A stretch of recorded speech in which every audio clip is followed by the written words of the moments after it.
Hi there, you're very welcome to another video here on NarcCon with Remy and myself, where we deal with all things in relation to narcissists and understanding them so that we can avoid them going forward and process our relationship that we may have had the misfortune of having with a narcissist. So today I'd like to, at the end of the podcast, go into a support structure that we have here on the channel called the Buddy Program, and I'll explain that at the end of the video for anyone that's interested. So let's get into it. How does the narcissist process your success post-discard? So after they've discarded you. I'm going to discuss a little bit about the discard in relation to the narcissist's behavior pattern and what it actually means to them in terms of control. And then I think I have 8 points down on what happens, or how do they process, or what do they do when they hear that you're successful and doing really great post-discard. I know some people will say, Paula, I don't give a rat's whatever what the narcissist is doing post-discard. I don't even want to think about them, hear about them, or have anything to do with them. But if you're like me and you're fascinated by the whole crazy setup and the whole different way of being, inhuman, unhuman way of behaving, you may like to know, what does the narcissist do post-discard? And it can be helpful in case they contact you again, which they will invariably do. At least 95% of the time, the narcissist returns to the scene of the crime. So anyway, let's get into it. I'll first of all describe the discard and the reasons in relation to the behavior of the narcissist, why they do it, because that will also help explain when they hear about how well you're doing, how this comes into play as well. For anybody that is just starting off on their journey and they've just been discarded, I am not underestimating how very difficult this is. How you may very well be in survival mode. Hang on in there. This particular podcast, I hope, will give you the hope to know that you will succeed after a narcissist has left you. You'll succeed faster if you get the education, really get it into your head what you were through and how the narcissist processes things and how they feel about things, because that will depersonalize the experience for you. And also the speed of your recovery depends on the amount of self-work you do and basically your drive to go forward and succeed in life. And that takes a while to get back. So do not knock yourself. If you're still months into the recovery process and it's so slow that you barely feel, any change, it will be there. Look on it at a 3-month stage, I'd say, and reflect back on where you are today as opposed to where you were 3 months ago, and Godspeed. So the discard is literally about the narcissist feeling their control is threatened. They're feeling that they're not getting supply, particularly from their intimate partner, as easy as they did before. The intimate partner, the penny's dropping literally, and the intimate partner is starting to put in some boundaries. They're realizing they've been taken for a ride. They know that definitely there is something wrong with this person, and they're just not as invested and they're not as easy to control anymore. And they may actually be giving backseat to the narcissist. And of course, we know Mr. or Mrs. Narcissist will not tolerate anybody saying no to them or talking back to them. So the narcissist's first port of regaining control and protecting their image and their mask, because you chipping away at it is a threat to their control. You kind of pointing out faults with it or saying it's not quite good enough, or could they come up with some love and affection for you? Well, that's just not on. So the narcissist's first port of call is to deny. If they're accused or feel threatened, even if it's only a perceived threat to their control, their first port of call is to deny that there's anything wrong with them, deny that they have to improve, deny what you're saying if you're accusing them, actually accusing them of something. Their next port of call is to blame shift, to say it's your fault. Whatever you're unhappy about is your fault, your problem, and nothing to do with them. And the third assertion of control is to withdraw from a situation, to walk away. So literally, the discard has probably gone through those 3 stages, and the walk away is the discard, so to speak. Now that translates into the next stage for the narcissist after they've left you, what's actually going on, besides the fact that they're probably grooming or installing themselves, enmeshing themselves with a new supply, whether it's a family member, whether it's their children, whether it's actually a new partner. The first port of call where they tried to regain control was to deny that there was anything wrong in the relationship in relation to what they were doing. So that translates into the trajectory of them presenting the mask as a hero victim. They tried very hard to rehabilitate you, and they couldn't, and you were very abusive to them. So the denial is fed through to the next stage with the narcissist, even when you're not present. Obviously, the blame shift is the next part of it, and that's the smear campaign.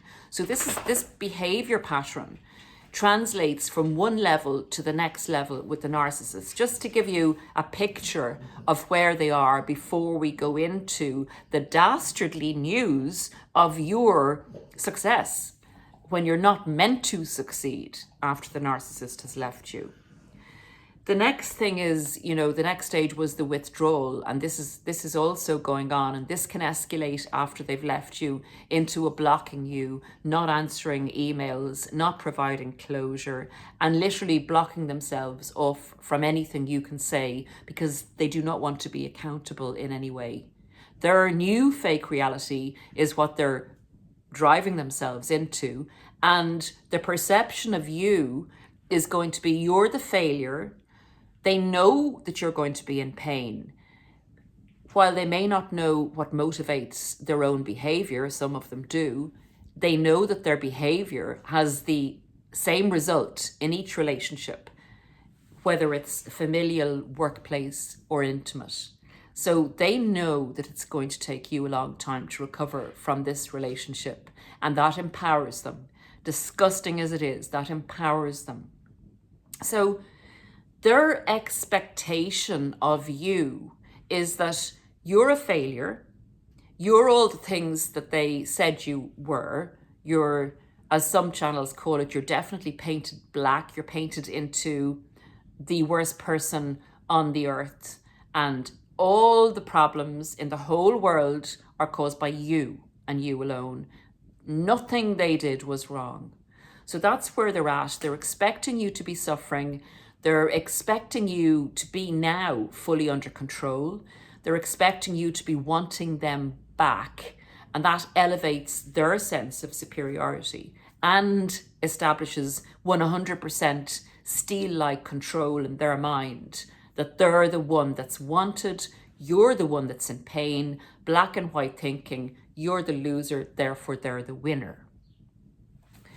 So in the past with the relationships where they have denied, blame shifted and withdrawn and created their new life, the victim or the target of the narcissist has taken quite some time to recover, has possibly gone after the narcissist, begging them to come back or asking them for closure.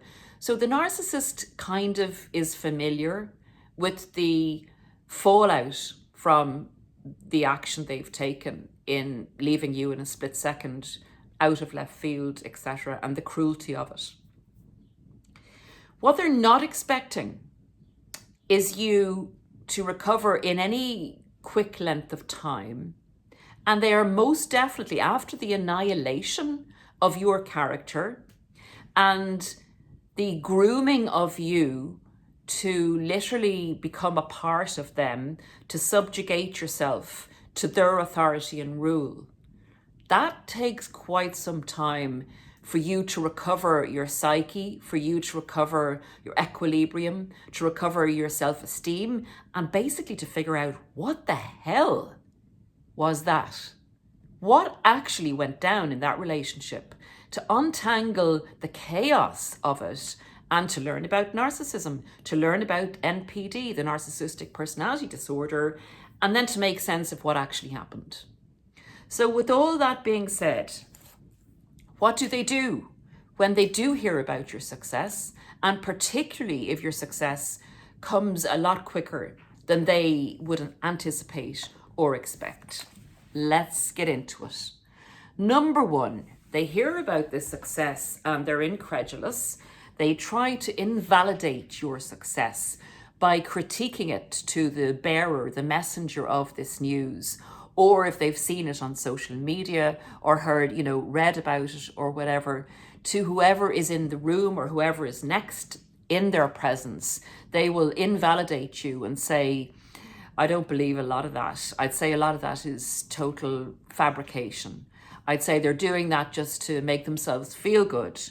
And the other side of that coin is that they'll actually take credit for it. So supposing maybe you started a business and you're becoming successful at it and you're looking great and you're feeling great, they'll say, well, I set that up. I set that up. Nothing to do with her or him. I set that up. That's all down to me. And now they're milking it. I just can't believe it. It's absolutely disgraceful.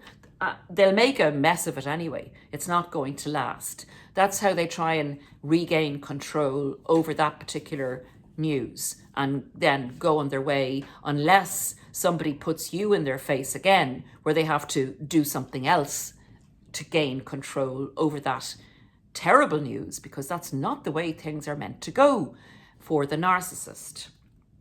Number two, they may actually attempt to hoover you.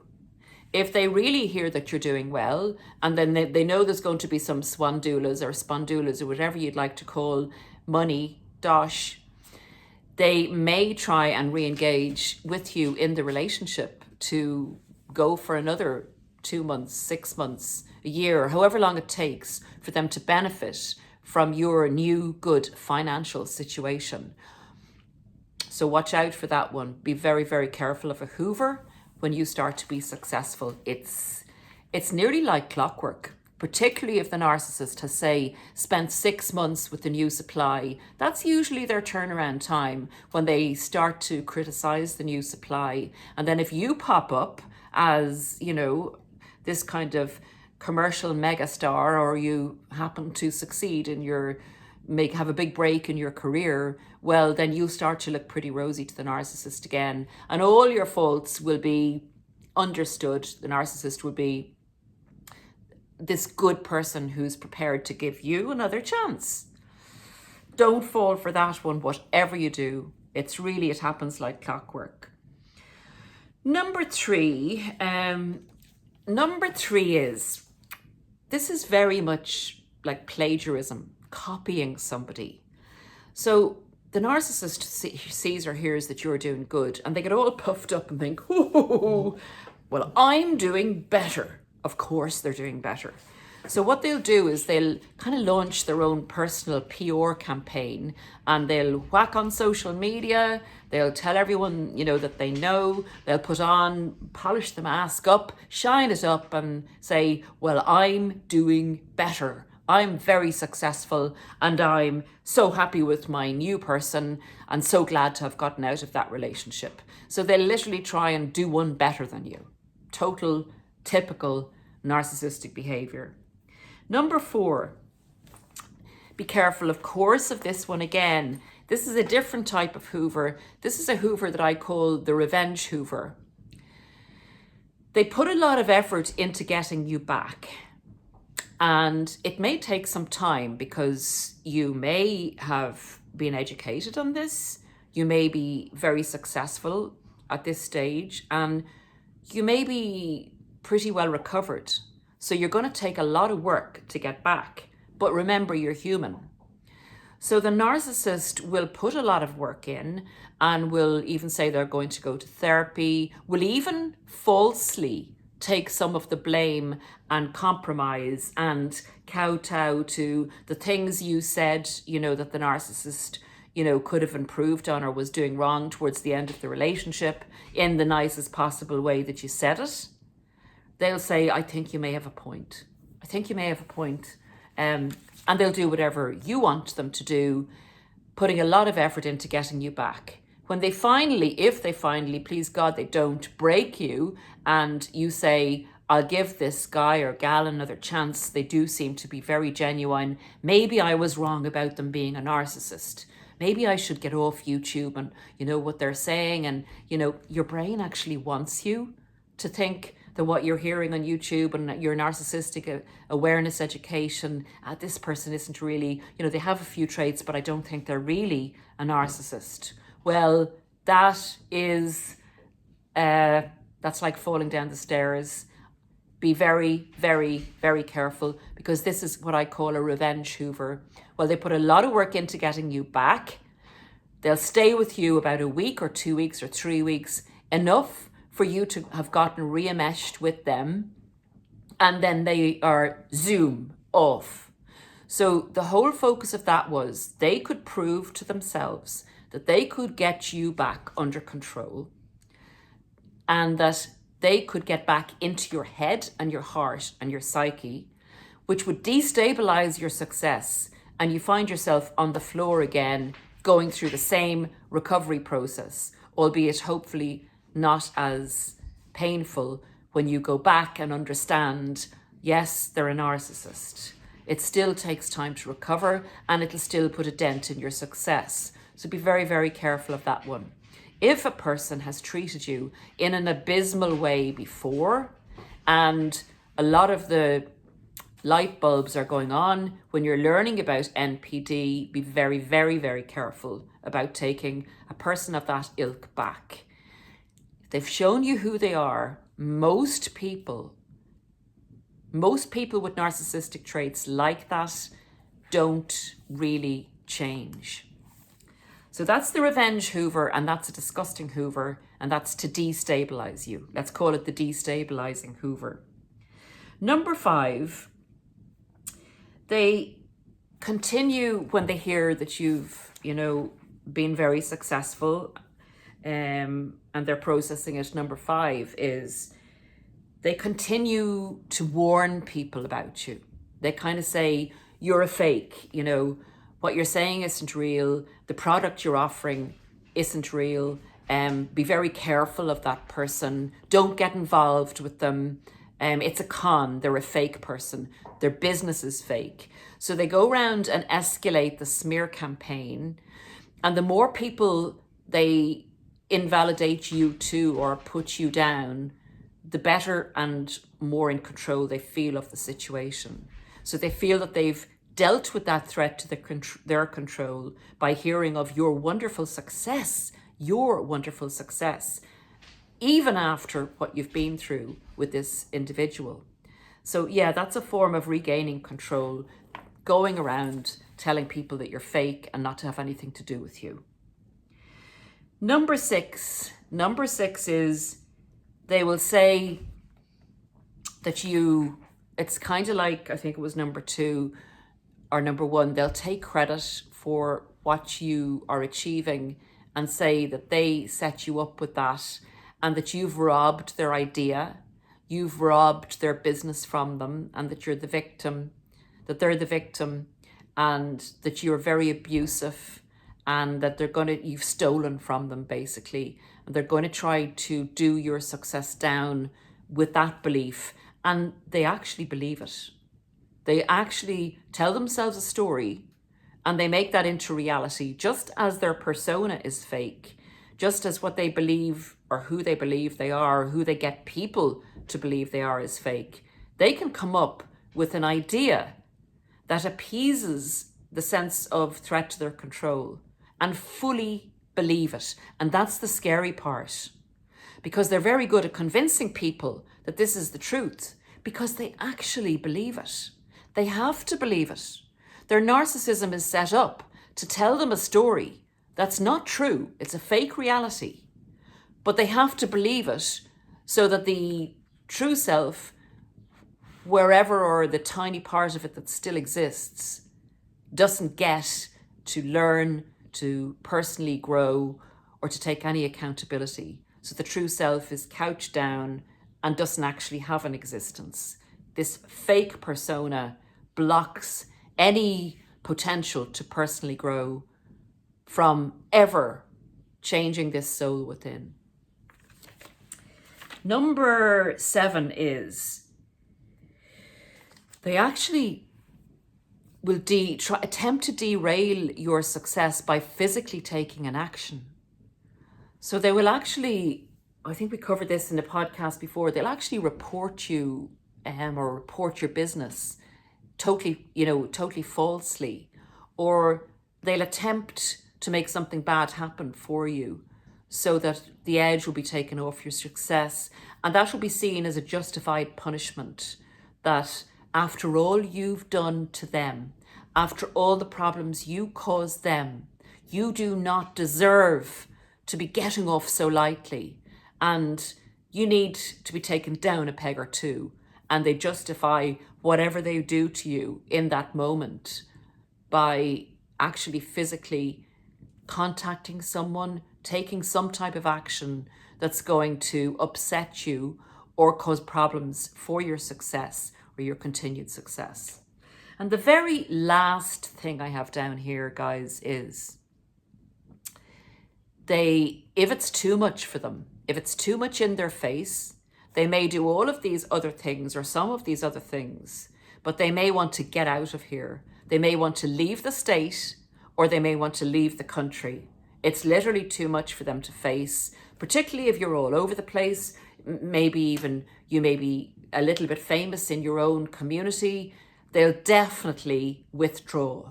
It's too much for them. Each time they hear about you, it threatens their control. They have to take some action, and it may be interfering with their personal next fake reality plan that they have put in place. It may be that they're with the new supply, and the new supply is going, I thought you said he or she was mad. Like, I thought you said that they did this and they did that. Well, they're actually doing really well, and people say that they're really nice. So if that's way too much for the narcissist and it's interfering with the trajectory of their garnering and harvesting narcissistic supply from their new supply or their plan going forward, they will vazoomp and they'll be out of there. Their usual cowardly method of withdrawal. And that's that for this particular podcast in relation to how does the narcissist process your success post-discard. So guys, I promised that I'd mention we came up with this idea to have a support system for people that perhaps financially couldn't afford coaching or therapy, and you're on here getting the education, which is free, which is great. And there's a wide variety of channels that you can dip in and out of, depending on your different stages of recovery. So what we've organized here is what's called the Buddy Support Program. And it's so simple. You literally leave a comment saying you're looking for a buddy. And this is somebody that you can email together, or you can contact by phone, whichever way you choose and whichever feels safe to you. You leave in the comments, buddy request, just leave your time zone so that you may find it easier to contact each other if you're on similar or not too much different time zones. And you leave that in the comments. I would suggest make a new email, a separate email, for your own security, so that if you're exchanging emails, it's literally just for the buddy program. Now, a lot of times, people will just leave a request and you'll see about 5 or 6 requests for buddies and maybe 1 response. So if you leave a request, also look at the other requests and answer one. It works both ways. So I wish you every success with that. There has been reports, people have emailed me and said, yeah, I did make a friend out of this. We emailed each other, we supported each other. I was more ahead, they were more, at the earlier stages, or we were both going through the same thing at the same time. So I hope that you find someone that you can share your story with confidentially and support each other. And that is it for today. I have a little boy over there who's at the door with his teddy in his mouth, ready to go for a walk. So that is how we will proceed. Have a wonderful day, and it's coming up to the weekend as we speak. So, oh, by the way, that buddy request is on YouTube. That's in the comments on YouTube for anyone viewing the podcast on a different forum. So bye for now. Look after yourselves. See you again soon.